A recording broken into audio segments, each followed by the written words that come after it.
Hi. Hi. My name's Ricardo, and I'm a bioengineering student here. And Bioengineering, the dangerous career. um, throughout the history of the church and of science, it seems that every time science has come to understand something, like heliocentrism or the dissection of cadavers, or even undergoing like the scientific method, the church has always been first afraid, and then kind of changed their opinion of what science can do. So, in the sense of embryonic stem cells today, even if scientists were to come to understand and control them, what's your position on that, and what would be the Catholic Church's position? Well, the only position the Catholic Church has on stem cell research is you don't kill embryos to get the cells. That's the only position we have that's negative. Everything else is we should. We should heal. We should be creative. We should save lives. We should do all we can. But you can't kill someone in order to get the cells to do that. I can't use your body parts to help him. So that's the only thing the church is in favor of. Is in favor of stem cell research. It's just not in favor of killing embryos to get the stem cells. And you know this better than I, but is it still true that the greatest promise in terms of real progress with stem cell research is with the adult stem cells? The embryonic ones seem to do strange things when there's experiments done with them. At least that's what I've read, the literature I've read. But don't be afraid, just don't kill anybody that we're get to the stem cells. And you're right, you articulate it perfectly. The church has always been hesitant with these changes that seem to undermine the faith. Like the heliocentrism, that the sun is at the center of our solar system. It seemed, when it was first announced, that contrary to the fact that God created the earth for men and women. And the earth had to be the center, not the sun. But then the church saw that actually you could still believe that and believe that the earth rotates around the sun rather than vice versa. So the church has made mistakes. But science is very hostile towards the faith too. The mistakes aren't just on one side. And science has been arrogant at times. So we have to put equal blame on the other side too, where it belongs. But the church should be very careful. Like I should be very, very careful.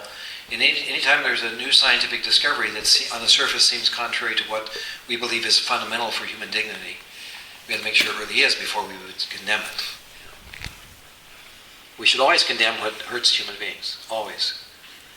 If it undermines dignity, if it undermines a common good, it can't be good no matter what it looks like. In the long run, it has to just flatten everything. My name's Liz Hamill. I'm a community college student from Delaware County. My question is basically, how do you talk to people when, as a woman, you're faced with this issue? You get kind of a lot of guilt. And how do you talk about pro-life as an issue that we support because of our respect for women and not in spite of feminist issues? Well, I think that if we really do, this may sound very pious, because it is. If we really do see everyone else as our sister or brother, then we talk to women who are going to have abortions like our sisters. We don't talk to them like they're our enemies. And even if they do it for feminist arguments, I have a right to my body, I'll do what I want. If your sister says that to you, you should love her anyway, and she should she should also know you love her. Not just that you love her, but she should know that you love her. And then we deal with other people the exact same way. We just don't become those hostile screamers people. So I think there's ways of doing it. But I think the best people to do it are women speaking to women, right? So you should do it. And I think there are groups of women who really have that as their ministry, to help other women to know that being pregnant outside of marriage is a beautiful thing, because you're pregnant. The child is valuable, and so are you. And even if you may be embarrassed about how this happened, that embarrassment is nothing compared to the beauty of new life and your own dignity as a woman.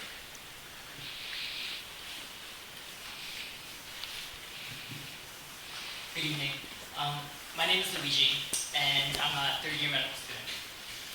I can first see a conflict between being pro-life and also having the duties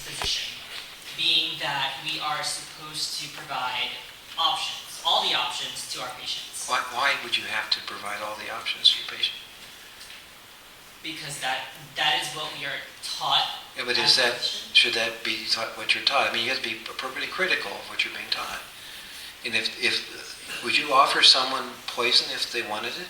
No, the option that I'm referring to is, just giving them the knowledge, in a sense, of, what is out there, as opposed to just holding back the knowledge, having faith in our patients and in our human race to make decisions, for example. So I personally don't think that it is wrong to say, listen, these are all the options, and then make a decision. The conflict that I see in my practice, when I do have one, is how can I not feel like an accessory to this murder, but still be pro-life? Well, you would be an accessory to the murder. Correct, but so why shouldn't you feel like it if you are? I mean, but being a physician, I have to give the option. No, you don't. No, you don't. For example, if let's say I'm using exaggerated language here. To make a point, you often have to use hyperbole. Okay. Let's say that this 5-year-old child is brought to you by the mother, and the child has a broken leg. And you say, well, the options to heal this are to put it in a cast or cut it off. You can decide. I mean, you would give them a bad option. You would never do that. And of course, the state would sanction you if you did that because it doesn't acknowledge cutting off leg as a solution to a broken leg. But because the state sanctions abortion doesn't mean it's right. And I don't think Catholic physicians should present that as an option to people, even if the person's not a Catholic, because it always kills a baby. And you are an accessory to murder. If I may. Yes, please. I know you're under great pressure, though I'm not a doctor, and you're under pressure, and I'm not. But I'm also your brother, and I want to try to speak the truth to you. And I want you to fail as a physician if the alternative is killing somebody. So the scenario that I see in my head is a patient comes in my office and just asks about abortion. Mm-hmm. Should my reply be something like, that's not even an option? No. Or, so, try to guide me. I would say, what I think I would say is that, some people offer abortion as a solution to this, but abortion is always killing the unborn child in your body, and you ought to make sure you understand the moral implications of that for yourself. It's quite different to say it that than say, well, you can have an abortion or you can do this. I mean, you don't tell them what to do, you don't threaten them and tell them they're bad, but you tell them what this really is. It's scientific fact. That's what happens.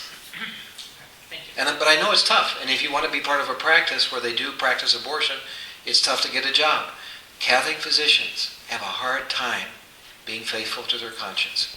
And I hope you find a group that supports you. I will do all I can to support you.